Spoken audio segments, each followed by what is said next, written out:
Ja sam došao prvi put u Srbiju 2016. godine turistički.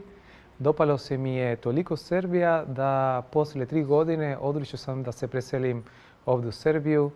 Već živim recimo skoro 3 godine i nemam planova da se vratim. Zaljubio sam se u vašem narodu, u vašem atmosferu. Srbi su gostoprimljivi narod. Najveći utisak recimo je bilo gostoprimstvo srpskog naroda, jer mislim da smo toliko slični kao narod, mi Latinosi i vi Srbi, u mentalitetu.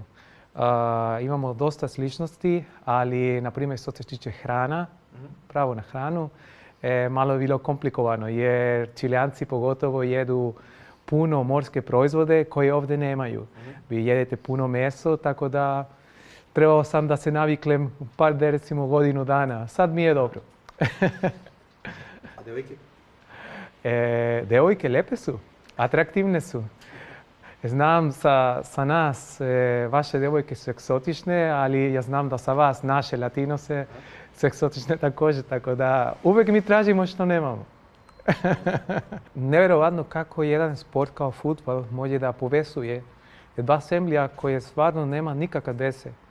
Sam misli iz Čilija i Srbija postoji 13.000 km. I fudbal je uspio da ih povezuje.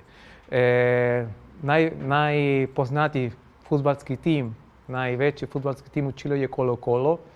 I zna se tu priču da Colo-Colo je igrao protiv Zvezde u 1991. Kad je u našem kontinentu, u Americi recimo, Colo-Colo je bio šampion Amerike.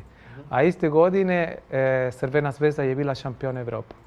Tako da, ko bi rekao da šampiona Amerike i Europe su se nalazi u Japanu na interkontinentalni kup.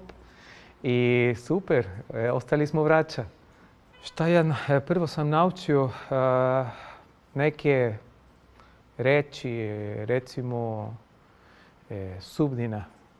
Sudbina za mene je bio neka ozbiljna i važnija reč.